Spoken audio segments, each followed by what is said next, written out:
For decades, UK property has felt like this one-way bet, right? An asset that only ever goes up. But what if that's just not true anymore? In this explainer, we're going to dig into the arguments from analysts who are suggesting the foundations aren't just cracking, but are actually crumbling. We'll lay out the case they're making for why the UK could be facing something way more serious than just a simple market correction. Okay, let's get into it.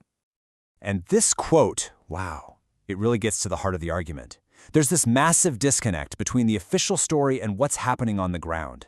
The source material claims that data is being massaged, that properties are being quietly pulled from the market to stop prices from officially dropping, and that this false sense of calm is being projected to hide a market that is right on the brink.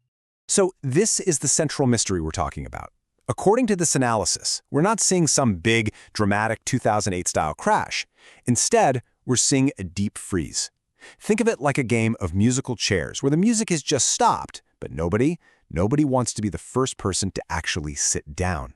Sellers refuse to lower their prices, and buyers just can't afford to pay them. And the argument is that this paralysis, it's a sign of a much deeper and way more dangerous problem.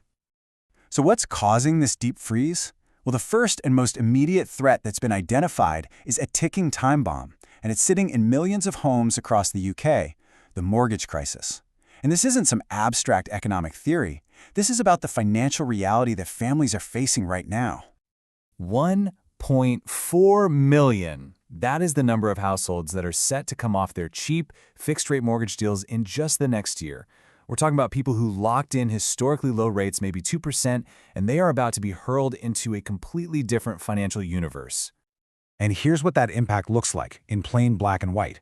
For a pretty typical £300,000 loan, the monthly payment almost doubles. It jumps by £1,000. So the analysis asks this really simple, brutal question. Where is that extra £1,000 a month supposed to come from? For most people, it doesn't exist.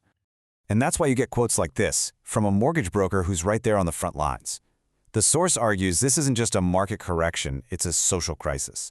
When you have experienced professionals saying they have never seen anything like it, when you've got nurses and teachers being told by the bank that they can no longer afford the home they've lived in for years, that's a signal that the system is fundamentally broken. But here's the thing. This massive affordability crisis, it's really just one symptom of a much, much bigger problem. The argument is that the entire UK property market has been propped up for years by three key pillars, and right now, all three are starting to crumble at the exact same time. So pillar number one, the foreign money. For decades, it's been the fuel for the high-end market, right? Well, that fuel has just vanished. It's a perfect storm of sanctions on Russian money, capital controls coming out of China, and a growing view that the UK is just too politically unstable. And here's the really crucial part. They're not just not buying anymore, they are actively selling, and many of them are taking huge losses just to get out. I mean, just look at these numbers. They are staggering. Back in 2019, foreign buyers made up 30% of prime London property sales. In the last quarter that was reported, that figure had plummeted to just 7%. The source is really clear on this point. This isn't a decline, it's a collapse.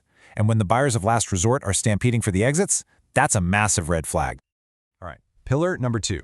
This was supposed to be the market's shiny, professional, stable future, right? Big institutions building these huge tower blocks specifically to rent out. Well, according to the analysis, that whole model, it's also fundamentally broken. And this chart pretty much shows you why. These massive developments are basically financial black holes. They were built on cheap debt, and they need to be around 90% full just to cover their costs. But in major cities like Manchester and Birmingham, they're sitting half empty. So the owners are totally trapped. They can't lower the rents without admitting the entire model has failed, and they can't sell. And that brings us to the third pillar. This one is described in the source material as a ticking nuclear bomb at the very heart of the market, and it affects some 4 million properties. It's the leasehold scandal. This really gets to the heart of the trap. See, unlike a freehold where you own the building and the land, a leasehold is basically just a long-term rental contract. You own the right to live there. The huge problem is that millions of these leases have these insane, spiraling ground rents and service charges tacked on. So what people thought was their biggest asset is turning into this escalating liability that's becoming toxic and in many cases completely unsellable. Okay, so with the market facing all these deep structural problems, you think, well, the authorities will step in, right? But the next part of this argument is that they can't. They are completely paralyzed, trapped with absolutely no good options left. This visual basically lays out the Bank of England's worst nightmare. It's a total catch-22. If they keep interest rates high to control inflation, they know they're pushing the housing market over a cliff. But if they cut rates to try and save the housing market, they risk inflation roaring back and the pound collapsing. According to this view, either choice leads to a crisis. And you know what? It's not just the Bank of England. The government is also in checkmate. All the traditional tools they might use are now counterproductive. Cutting stamp duty? That would just steal demand from the future and make the eventual bust even worse. Building more houses? That would just add more supply to a market that already has no buyers. They are out of moves. So, what does this all add up to? When you combine the mortgage time bomb, the 3 crumbling pillars, and the paralyzed authorities, the final verdict from the source material is pretty sobering. The crash isn't coming, it's already here. This is the perfect storm they describe. We're hearing that behind the scenes. Banks are stress testing their books for price falls of up to 50%. Developers are quietly offering 40% discounts to bulk buyers just to get units off their hands. And all of this is happening as a demographic wave of property is set to hit the market from an aging population with far fewer young buyers able to afford it. This isn't a normal market. It's described as a stampede for the exits. And really, the whole argument boils down to this. For 15 years, the market was propped up by super cheap money and a flood of foreign investment, and it basically defied economic gravity. But now, that support has been kicked away, and the harsh fundamentals of affordability and supply are reasserting themselves. And reality, as the source puts it, is unforgiving. And so, the analysis we've explored leaves us with this one final provocative question. It presents a case that the forces for a major downturn aren't just building, they're already in motion.